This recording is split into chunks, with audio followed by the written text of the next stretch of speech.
Hey, welcome back to the channel. So quickly, we're going to go through two really cool tips. They're sort of intertwined.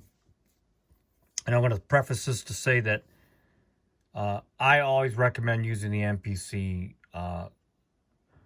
desktop software if you can use it. And predominantly the reason is because there's more RAM. And yeah, there's a little bit faster load speeds if you're using like the expansion packs like I'm using right now. And that's all I'm using. I don't use plugins anymore or external synth, okay?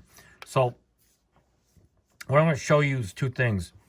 Copying an instrument and why you'd want to do it. And we're going to kind of go over a little bit, for those of you that are new, the start and end points on your MPC. Now, I'm using MPCX, as you can see, and all these features are discreetly available simultaneously on these Q links. So a word of advice, if you're going to invest in an MPC, especially now that we know that there's going to be a new MPC coming out, if you do use desktop mode, or if you don't have a problem with it, using a laptop with it, I recommend getting an MPCX.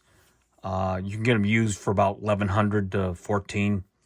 And then one little tip I want to tell y'all is that if you wait till after NAMM, when this new MPC supposedly in the firmware gets released, if you wait to buy an MPCX retail-wise at the lower price, there may be a possibility that you can get the new firmware for free, because it's based on when you buy your MPC. That's how Kai did it in the past. So if you buy your new MPC at a reduced price, let's say at Sweetwater, brand new, you may be entitled, you have to check with your sales engineer, to actually get the new firmware. So it's just a little tip. The firmware might be, could be as high as $199 or even more possibly. And you could save yourself quite a bit of money. So for example, if you went out and bought an MPC for $1,500 used, and you had to pay for the upgrade for the new firmware, you might as well just buy a brand new MPC if you can get one at a reduced price, brand new, from, like I said, Sweetwater, because then you would likely get the firmware for free. Plus you would get a brand new MPC. Okay. And so we're all waiting to see what's going on with the new MPC XL. All right. So now let's get back to the video. So I'm just gonna record real quickly just a 2-bar loop.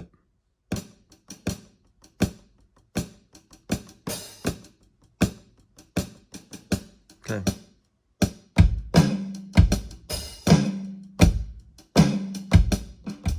Okay. Good enough.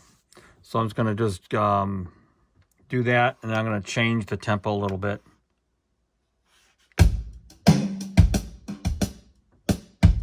Okay, so there we go. I'll call this DR, and we'll move on. So, how do I want to do this? Okay, so I'm just going to do this.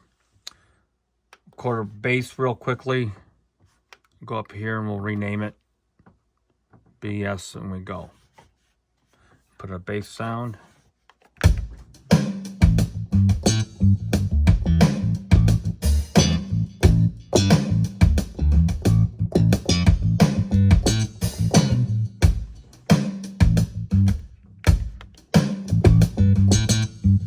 Okay. Good enough. Now, I'm going to show you this here, and we'll go back to some of the other points I was telling you about. So we'll call this guitar 1, and then I'll go to here and we'll call this guitar 2. So what happens if you're actually trying to record several tracks, or versions we'll call it, using the same sound source program? So I'm going to go into here and pull up a rhythm guitar. I'm going to pull up this guy, the Stratocaster, okay? So let's put this on Stratocaster B. So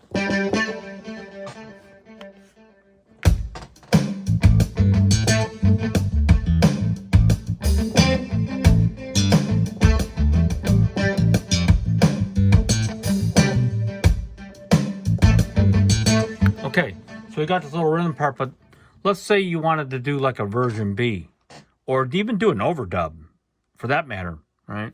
Over a blank spot. It doesn't matter the scenario in that sense, but if I go to guitar 2 and put the same sound, what's going to happen is if you're going to do any mute or volume change, it's got to be at the MIDI track level, not the program track level. So those of you that are new to the MPC, let me see, see if I can flick this light off, reduce the reflection. Okay. So what's going to happen is any kind of bass level edit that you do at the program level is going to affect whatever is going to be on whatever MIDI channel. So that we kind of already know, but it starts to get confusing when you have multiple layers of mutes and solos. In other words, here's the MIDI track. You can mute and solo, and you can adjust the volume here. But then here's the program level. So this is like turning your knob on a Triton or 5080 or whatever, and doing anything from the module itself as an example. And so I find much more easier to deal with one over the other. And at the end of the day, dealing with it at the sound source is a better way to do it, and less confusing as your session starts to build. So how do you actually do that? Because typically you can't load the same sound twice. You just can't do it because the MPC will ask you, do you want to replace it? So here's what you do. You go here, pencil, you hit duplicate. Okay, so in the session, just it's making a carbon duplicate of the program. So we got standard strap B/1, that's just denoting that it made a copy. And then you got the original one here.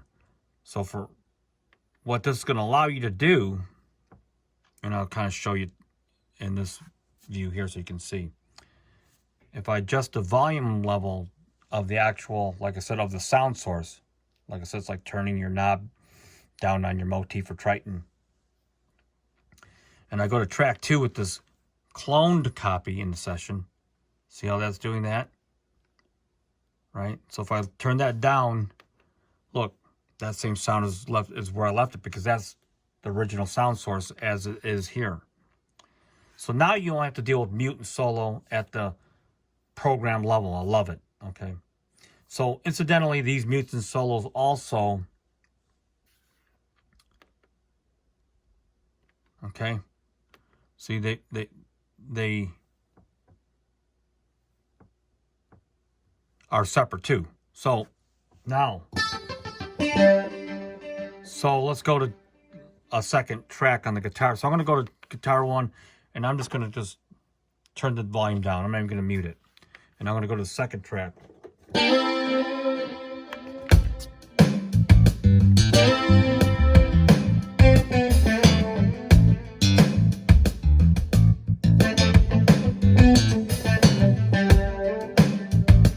Okay.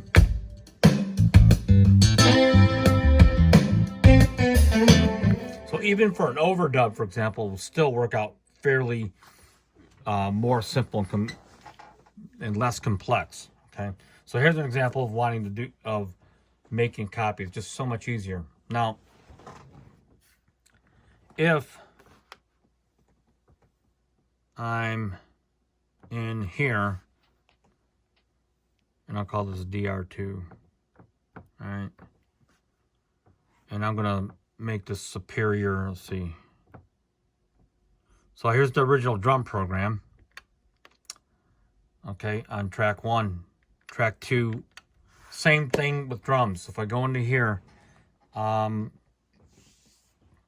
I make a copy, all right, so I got 2 separate programs now. So I'm going to use, so where you see start and end, 1 and 4, okay. On the MPCX, they got dedicated cue links for that.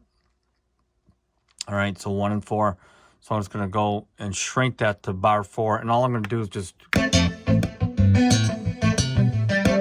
So I've got nothing on the last bar of 4. 1. Okay, now I can go to the second thing. I'll call this fill. We'll call it fill number 1. So the original track is just going to be 3 bars. And this other one's just going to be a fill. And I'm just going to go in here.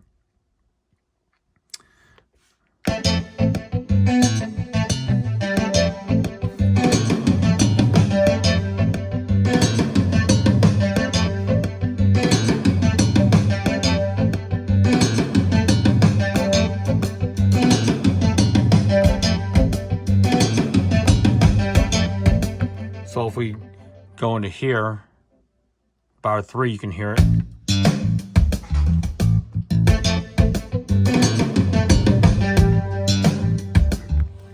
And I could go into here and call this fill 2. And now here I got the flexibility again. As you can see, I got the Q link right here. I'm going to show you just so you can see it, but you don't have to. Just turn the volume on fill 1. Don't even have to even use the mutes. And then on fill 2, what I'm going to do is I'm going to go copy this. Oops. Copy this to a new superior sample group. All right, so I'm on 2. And fill 3. So I'm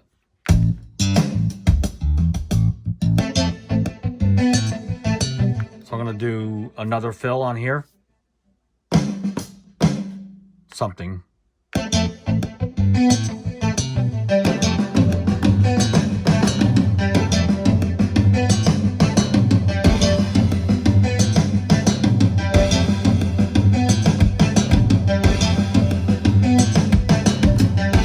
Okay, so now if I go into the pad mixer, right here, or the program mixer, excuse me, you can see that I got this drum, and this drum, right? The original and the 2 copies. So if you can see. So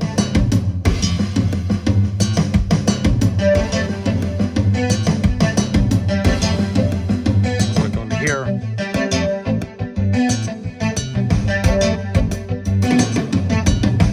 So that's the fill 1. Here's fill 2.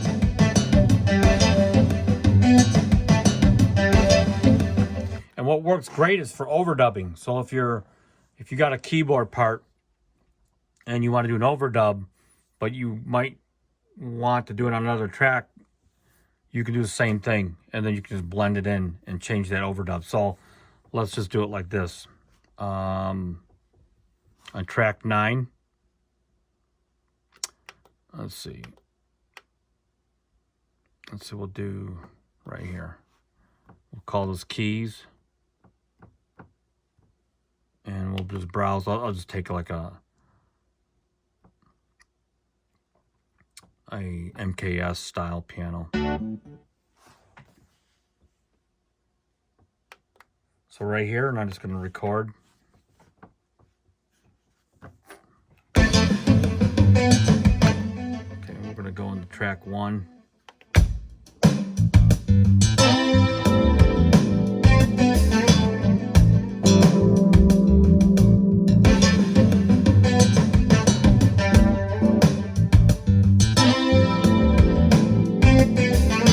Let's record that.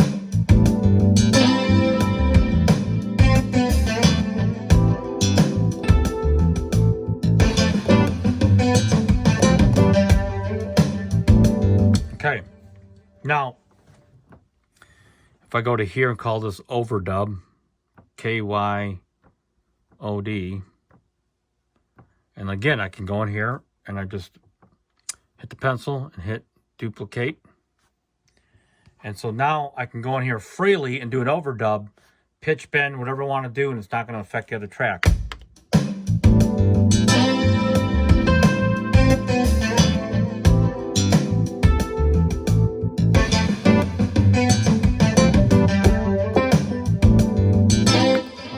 So again, if I go to pad mixer and I look at this, here's the MKS one right here. I can turn that off. That's my overdub here. blend it in the original track, or lower the overdub.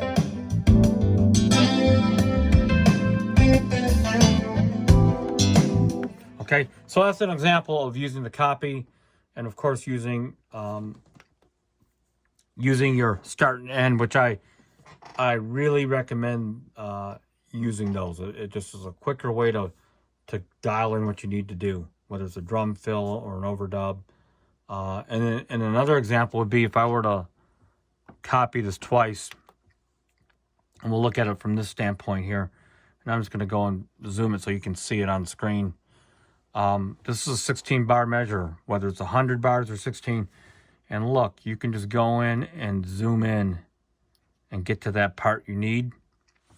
And don't be afraid to use these toggles where you can go, so I can go in here and just back it up just a little bit. As you can see, it's just slowly moving back, but it gives me enough time to do an overdub. So if I play, record,